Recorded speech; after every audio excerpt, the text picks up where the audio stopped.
Welcome back to Inside Post Challenge, part of the Road to the Breeders' Cup, sponsored by Adequan. This week we're taking a look at the Champagne Stakes from Belmont and the Juddmonte Spinster from Keeneland.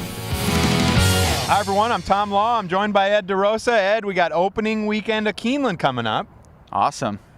We also got another big major prep race. Huge. Couple prep races up the East Coast a little bit. Belmont Park, yeah. Champagne Stakes. Lots of buzz in Lexington these days. World Equestrian Games is going on. Keeneland opens up Friday. UK football game on Saturday. Everybody's going crazy. Tons of action. I mean, everybody's going crazy really anyway for the Breeders' Cup. The Breeders' Cup going to only be 4 weeks away from this coming Saturday. We got 2 major prep races. Let's start out with the Champagne Saturday's signature race at Belmont Park. They're also going to run the Frizette Stakes and the Jamaica Handicap, but the Champagne Stakes. Boys at Toscanova, they skipped this race with him. They're training him right up to the Breeders' Cup. Todd Pletcher's got a couple in here for the same owner. What do you think? Well, only one's going to run, so that'll make, well, there'd be a coupled entry anyway, so no decision-making necessary. But Uncle Mo, obviously, on everyone's short list of juvenile contenders, and with this year's Breeders' Cup being back on dirt, Belmont Park once again in play as a major prepping destination for the Breeders' Cup. Wasn't much of a factor the last 2 years when it was at Santa Anita, and I expect this horse, Uncle Mo, to be a major factor not only in the Champagne, but also 4 weeks later in the Breeders' Cup.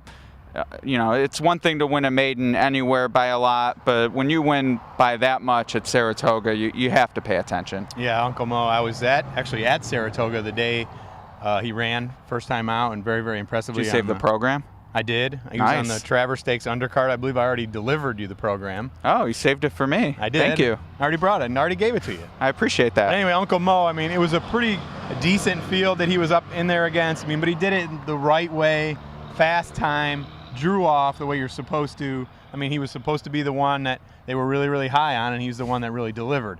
You know, a little bit disappointing that the race really didn't draw anything else. The Champagne we're talking about. Considering that they no longer have the Belmont Futurity, one of the longtime 2-year-old races, one of the most historic 2-year-old races in New York. You know, just the way the schedule shaped out this year, you know, with the hopeful being late Labor Day this year on the, you know, early September 6th on the calendar. Then you have the Champagne about a month out from the Breeders' Cup. I guess they figured a lot of horsemen aren't going to really run, and maybe after Saratoga they would just wait until the Champagne. So I guess that's what is going on in here. You know, but the Champagne's still a great race. 1 mile distance, perfect tune-up on natural dirt. Gets horses ready for the Breeders' Cup Juvenile. Absolutely. For sure. Yeah, and if this horse goes on and does great things, you won't really remember who was behind him. You'll say, well, he prepped in the Champagne. So still a lot of upside for this horse and the race. Right. Now, speaking of, it looks like all eyes are on Uncle Mo, and the Champagne, he's the sort of the horse to beat in there. Changing gears a little bit, we're going to go to Sunday. We're going to go to the Juddmonte Spinster at Keeneland. Huge Fall Stars weekend, opens up Friday. Bunch of graded stakes on Friday, on Friday and Saturday. And then on Sunday, they roll out really what's like used to be sort of the signature race of the whole meet. It's hard to say really what the signature race of the fall meet is now because they have so many good stakes races on that opening weekend. Kind of a wide open race, really. You know, I always hate to use that phrase, wide open race, but when you look at it, I mean, they established Rinterval, I think, as the horse to beat, at least looking at the Keeneland notes today. You got Hot Cha-Cha in there, Funny Moon. You got a lot of horses in there that like to finish second.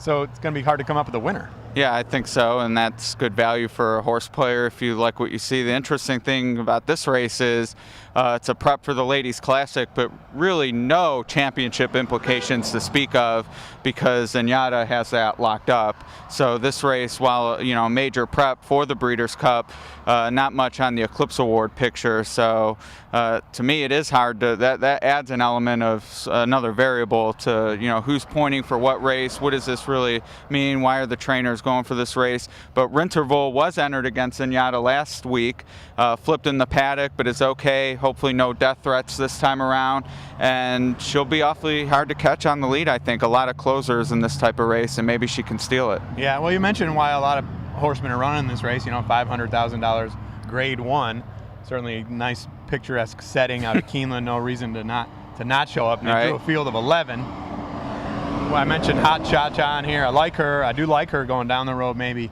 stretching out a little bit further in the filly and mare turf.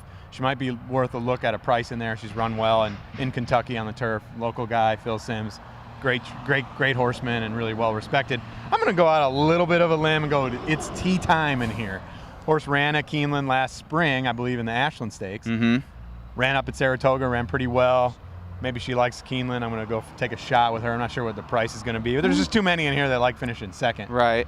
Well, she was the hot horse in the Oak, so clearly a lot of talent there. People were high on her early in the year and gets weight as a 3-year-old, so that's a benefit. Acoma, I think, could sneak under the radar. Always seems to be over bet, but maybe this is a time where, like I said, she'll sneak under the radar. She's undefeated on synthetic. They definitely want a Grade 1 win with her. Empire Maker out of Aurora, so maybe this is their shot.